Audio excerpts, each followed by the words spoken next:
Hi everyone, welcome back to the channel. Today we're going to talk about Lord of Chaos, book number 6 of the Wheel of Time series by Robert Jordan. So as always, we're going to talk non-spoilery thoughts and opinions up front, then move over to spoilers where we can talk in more detail. So with that being said, make sure you hit that like button and subscribe to the channel if you haven't done so already, and let's begin.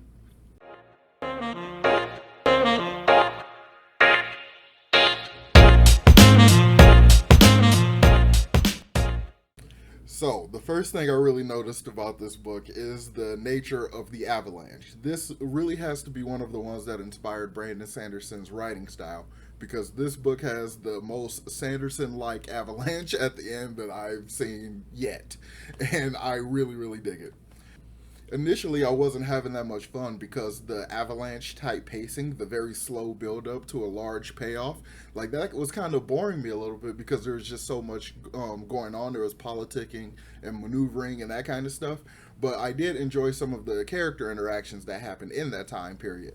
There was a point early on when Rand is with the Aiel and they're just basically walking and stuff, and he's commenting on how Aiel humor is so different than Wetlander humor. And then basically to try to prove that point, he goes to tell them a joke because they're all joking previously and stuff, and he didn't understand it. And they're like, why isn't he laughing? Like, doesn't he find these awesome jokes funny and stuff?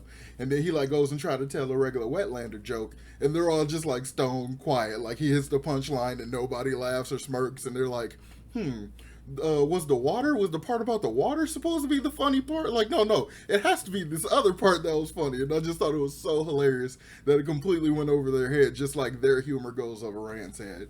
So little character interactions and stuff like that really held together the slower paced part of the book for me. I really like that kind of stuff. Just those, like these very different personalities interacting with each other is a lot of fun.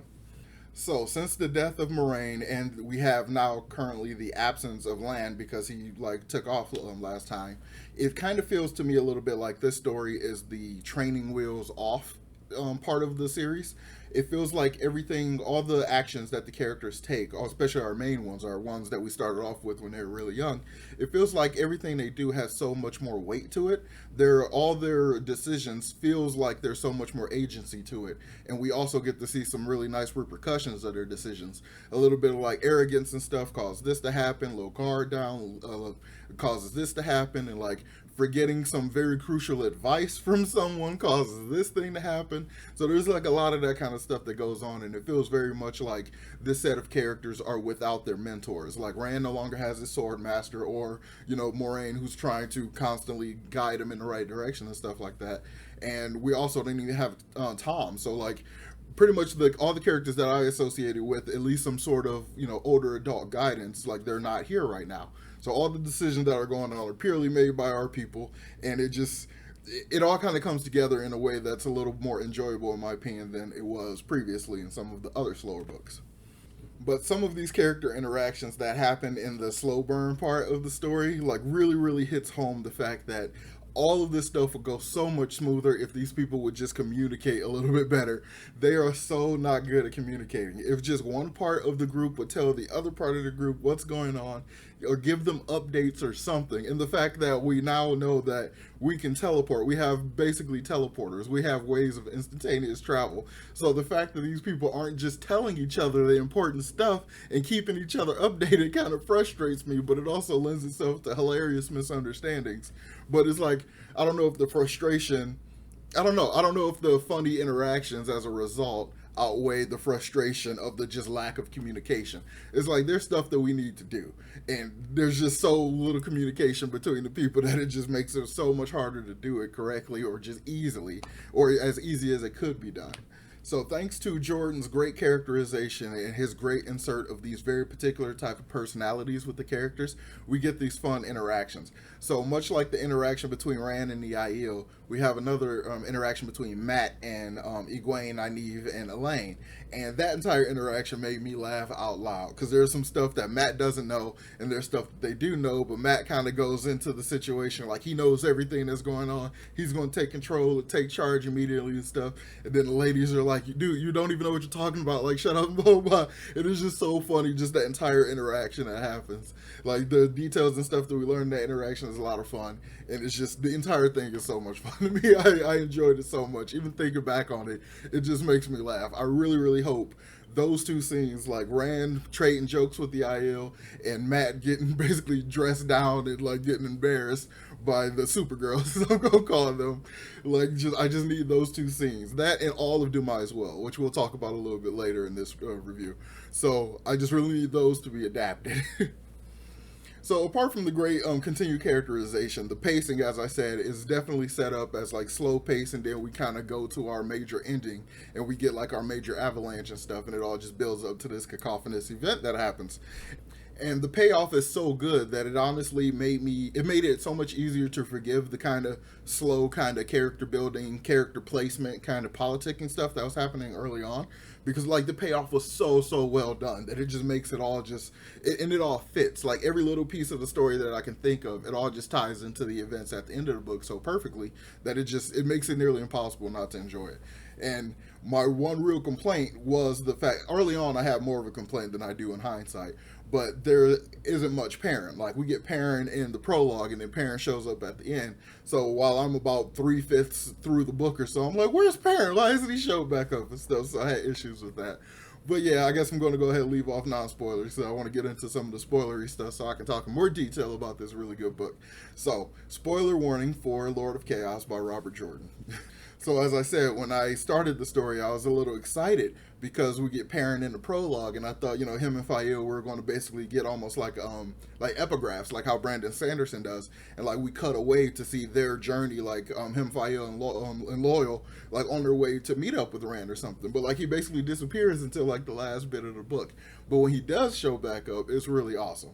Like, the only real complaint I have about when he shows back up is like as soon as him and Fael get near Barrelane, Fael goes into immediate jealousy mode and then like stops talking, really like stop communicating with Perrin and stuff. And Perrin's like all in his head, like how much he loves this girl, how much he worships her and stuff. And he can't control that Barrelane keep throwing herself at him. So like he can't really, undo her jealousy and stuff.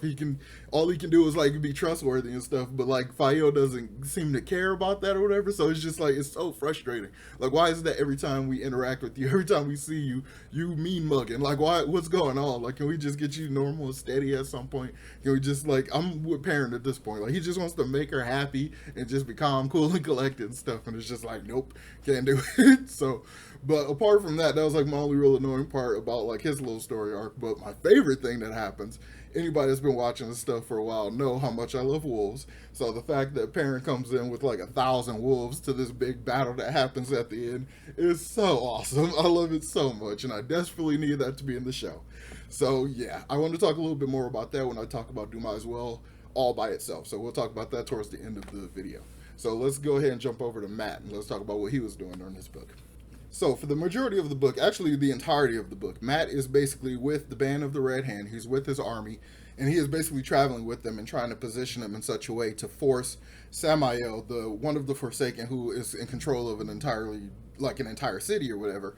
He's trying to get him to focus on Tyr. So they're like over there trying to be very obvious that this large number of people is over there. So he's focused over there. So Rand can try to do this other thing like behind his back. So they're trying to outsmart one of the Forsaken.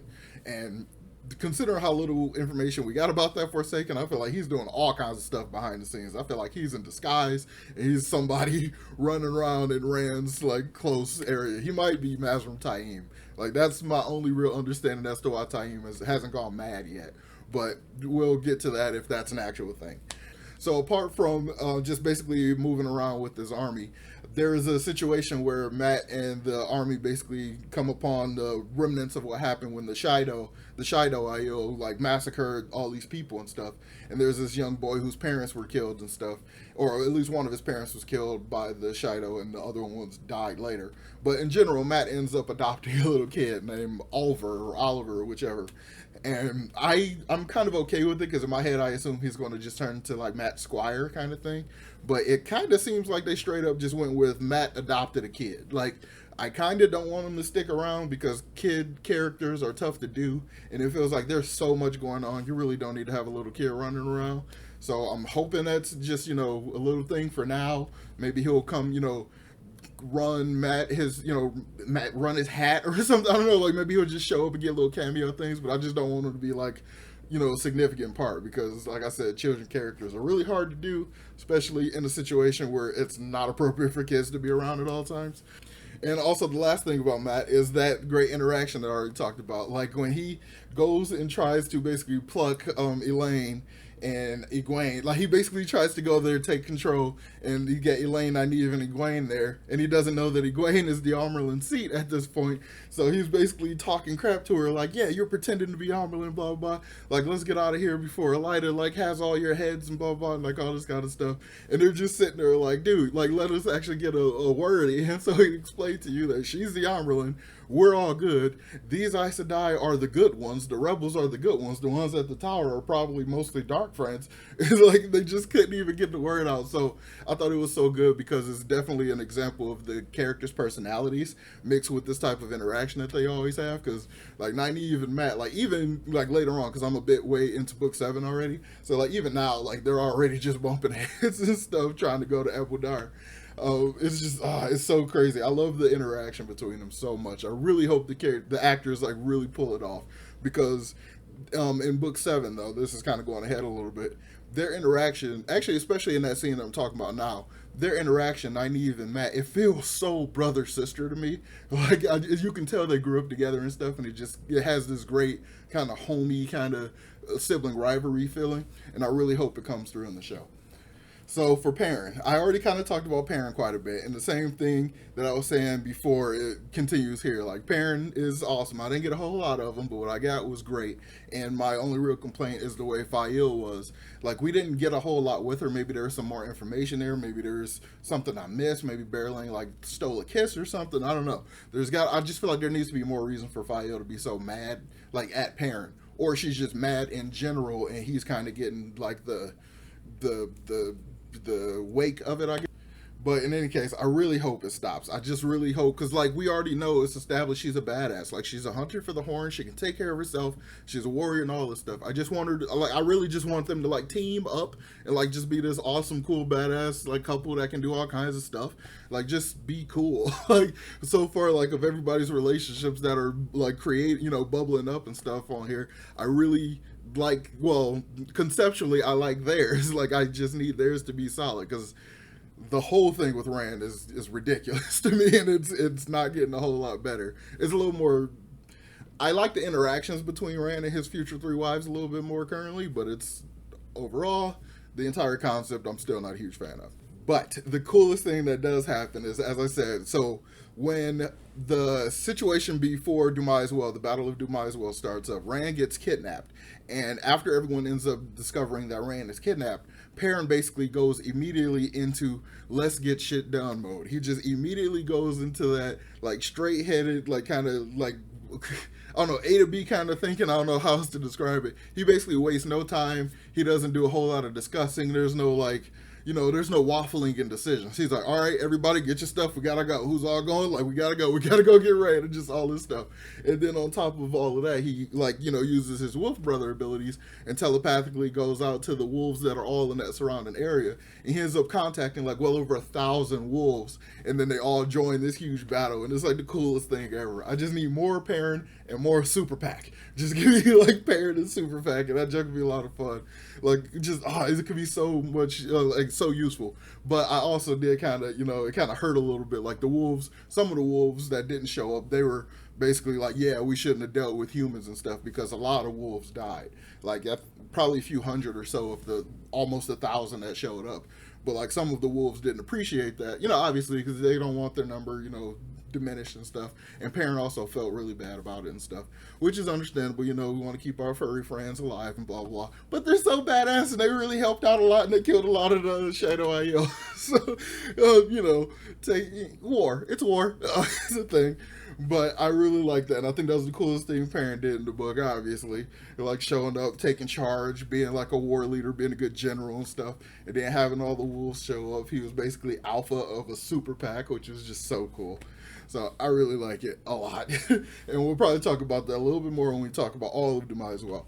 So last up, let's talk about Rand. What was Rand up to in this story? So Rand continues to do his thing. He's ruling his kingdoms because he's just basically collecting kingdoms like Pokemon and stuff. So he's basically his plan is still to give the Iron Throne, the Lion Throne, and the Sun Throne to Elaine, basically. But like, there's an issue with the concept of giving it to her because she has a right to those thrones and stuff. So you don't get like, there's weird stuff like that. But essentially, while all this is going on, while Rand is doing his thing, he suddenly, like, basically, as a result of the amnesty, Rand basically gave amnesty to all male channelers in the world. They basically aren't allowed to be hunted by the Red Aja anymore, and they can learn to channel. So when Mazrim Taim, a former false dragon, shows up, who I think must be Samael, or at least some one of the Forsaken, because this guy was the false dragon before Logain, and he's not mad. He's been able to channel this entire time. He was never stilled or anything like that, and he is still not gone crazy. So to me, that's a huge clue that he's probably one of the Forsaken. Either way, I don't really trust him. I don't know if he is a Forsaken, but I feel like by now, at this point, he should have gone crazy because of the taint, and he hasn't. So I'm super suspicious. But either way, when he shows up, because of the amnesty Rand grants to all the male channelers and stuff, he basically tells this guy, after he swears fealty to Rand, he's like, go find me some male channelers and teach them. For whatever reason, Lews Therin is in his head and he wants to kill Taim. And Rand is basically trying to, stay away from him so that he doesn't lose control and kill him. So he sends this guy to go find a bunch of male channelers so that he can teach them, and basically so that Rand can have a force of channelers that will equal, if not, supersede the White Tower. So he's basically created the Black Tower.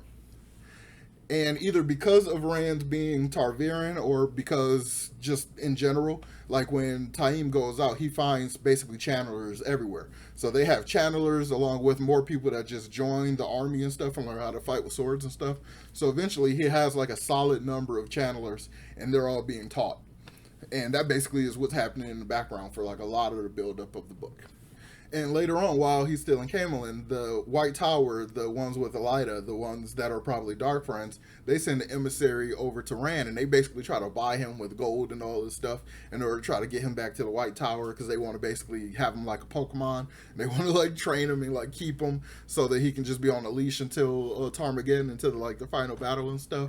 But they didn't send enough. They only sent so many Aes Sedai in order to basically keep, make sure that he feels safe, because if it's a larger number, then they'll be strong enough to shield him and like do whatever. So little does Rand know, the emissaries that were sent also had extra Aes Sedai with them, but they were disguised as just like people that were helping move stuff and everything. So they did actually secretly have enough women there to shield Rand and take him captive.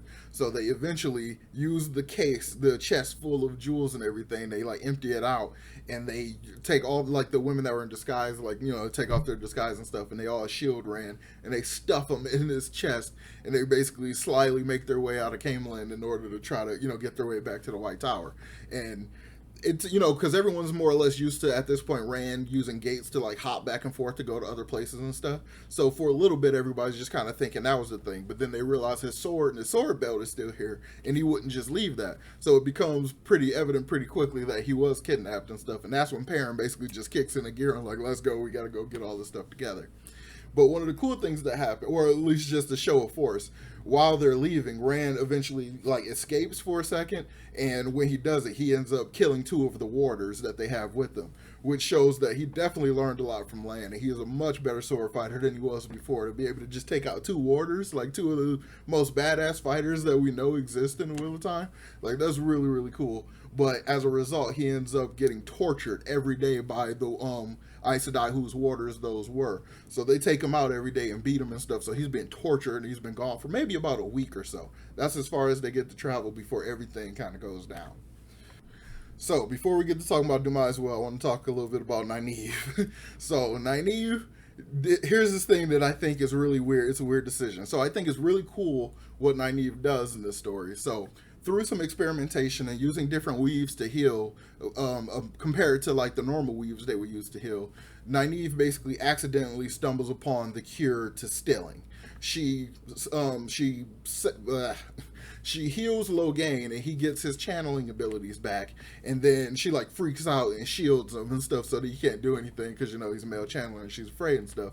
But then she proves it by healing Swan and Lyanna, So basically Nynaeve cured stilling. So the biggest threat to anybody in the Wheel of Time with magical powers is stilling. The idea of being cut off from the one power permanently. Now that is no longer a threat. And I think that is probably a huge mistake to do in this story. So you have these people that are literally all powerful to a degree. And the fact that now the one way to, like, the only way you could really stop a crazy channeler is to steal them or to kill them. So we don't have that anymore, but we kind of do, but we don't. But at the rate that all the other yellows were learning from Nynaeve, I feel like this information is just going to be so public that it's not even going to matter. So when Rand escapes from the chest the final time before the battle really starts going, he ends up stealing 2 of the women that are shielding him. So even like that display of power, how cool that is lessened because we know that they can just go to any one of the other yellows and get healed. But granted, the women at the White Tower with Elida don't know how to do it. But they're still, like, it's no longer the threat that it was. And to me, that's kind of a mistake. I love the fact that it shows how powerful she is, how, like, it doesn't even seem to require her to take that much power. So it's not even a matter of power. She's just smart and experimental and just kind of discovered it. So, but then just to make it, it's just, I don't like it. It takes away some of the stakes. It takes away some of the depth and some of the danger. As a concept, I don't like it. But I guess I'll just have to see where it goes and how it plays out because I have 7 more books. So we'll just see. Also, with the other ladies, I do think it's really cool, though, how Egwene is basically like this, Class A or Class S now, Dreamwalker and stuff. She knows, like, pretty much all the stuff. Well, all the upper level stuff. There's always more to learn and whatnot. But, like, now she's really cool with that. And we got Elaine, I believe, making Tarangriel. She knows how to duplicate the dream ones, and she's making, like, new ones. They didn't really go into any kind of detail on the new ones she made, but she made some new ones and stuff. So, like, that information is really cool. I like that they're making all these discoveries and all this new stuff and expanding what the One Power does. Granted, some of the stuff they can't really credit to themselves because they got the information from Mogadine, the Forsaken that they've had captured this entire time. So it kind of makes sense. But it sucks because later on she escapes. So this video is already going pretty long, but let's go ahead and just talk about DUMAI'S will right quick. So after Rand basically escapes, so the way it happens is he's stuck inside this chest, and all these Aes Sedai have they're constantly shielding him. They didn't tie off their weaves, so it's basically impossible for Rand to break out of the shield. So when the Aes Sedai are basically on their way back to Tar Valon, they have about 40,000 Shadow Aiel that they're working with, basically running as their protectors. But what they don't know is that the current chief of those Aiel, she has a plan to basically capture Rand and force him to marry her, so she'll be married to the Kara Karn and like have all this clout and be like an actual proper chief and all that stuff. She'd be chief and wise woman despite not even being a channeler and stuff like that. So she basically betrays the Aes Sedai, and it ends up in a situation where all the Aes Sedai are with their cart train and stuff, and they have to put up a giant dome of air to shield them away from these 40,000 Aiel that are all around them. So it basically kicks off this huge battle, and that's before Perrin and all his people get there. So when they show up, they basically look over the ridge and they see this little dome, and they see all these fighters surrounding them and stuff. And then that's basically when he tells the wolves to just go, and all the wolves like come in and they're all attacking and stuff. Then him and Loyal like goes in and they're like cutting the path, both of them with their axes and just cutting the path through. And, like, it's just crazy. And eventually they get closer and closer to Rand and stuff. And then eventually Mazrim Taim shows up, and a bunch of the Asha'man, the students, the male channelers of, the students of Rand. Well, they're Taim students, really. But they're all, under the order of Rand. So they show up through gateways and stuff. And they basically are trying to join in, too. Because when you have Aes Sedai, from the ones that captured Rand, you have those. But then you have the wise women who can channel on the Shadow Aiel side. So they're throwing lightning and firebolts and stuff back and forth at each other and all this, trying to break the shield and like trying to scatter the people and blah, blah. So we get some more that show up. We got the other wise women and stuff. They don't fight because they're not supposed to fight. It's not culturally their thing. But like then we have the Asha'man like joining in. They're throwing, lightning and fireballs and stuff, and they're like getting in on this. So it's just this crazy, just cacophonous mess. And when Rand gets out, though, after he steals those two women and like tries to get out, he starts like knocking out some of the other Aes Sedai as he's trying to, you know, get out and stuff, and it causes their defense to kind of crumble a little bit. So when that happens, he basically they end up in a situation where they're basically surrounded. So you got Perrin and Loyal and Rand and the Asha'man and Taim basically are all like stuck behind the barrier and stuff. And Perrin is like, let me out so I can go help the rest of our Two Rivers people. Like, so I can go, you know, help our townspeople and stuff like that. And Rand is like, no, we can't do that because that's me showing favoritism, which could probably lead to somebody going to the Two Rivers or Emmonsfield and like, you know, holding it hostage. It could be like a whole hostage thing. So he's trying not to show favoritism. So his decision to, in order to like, you know, two birds, one stone, deal with the shadow and also save the Two Rivers people, he basically tells Taim to use the Asha'man for the reason why he had him train them.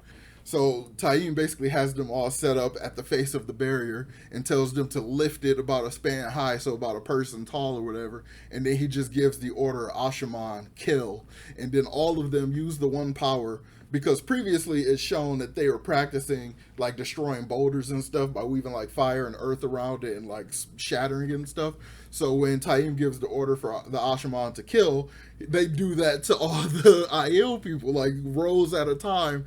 People are just exploding. It is just insane. And they just keep going rank after rank after rank. And it gets to the point where it's described as like all the bodies and all the body parts and all that stuff is starting to make a wall of gore in front of them. And like almost immediately Perrin is just sitting there. He just, like it just immediately pukes because it's so graphic and it's so terrible. Just the insane amount of carnage. And then like after they've like wiped out probably about 4 or 5 ranks of them doing that. And then Taim gives another order and they make the ground shoot up with just, you know, the ground destroying itself and shooting up along with fire. So if they're not being immediately incinerated by the fire, they're being smashed apart by giant pieces of rock coming from the ground and stuff. So he just like murks so many Aiel that like the Aiel literally turn around and flee, which is pretty much unheard of. So it's just an insane display of destructive power by these channelers. So like you get a better understanding of the idea of like after Luz Theron fell and stuff, the 100 companions or whatever were all going crazy like really, really fast, and they all were skilled and they're all very powerful. So you can really understand how much damage they did to the world. And it was like, wow, because just this small, and these aren't even all Rand students, so to think about all of them going crazy is terrifying. So it's really makes so much sense why the whole world is like terrified about this. It's insane, and it was really, really cool, and I liked it a lot, and it was definitely my favorite ending of all the books so far, because that battle was so epic. I guess it'll be about season 5 or 6 or something of the show, and I just desperately need them to do it justice. I need my super pack, and I need the people going through the meat grinder, and I just need all the display of the cool epic battles and fights and stuff, because it was just so cool. So, all right, I'm going to go ahead and end this video because it's been going for over 30 minutes or so.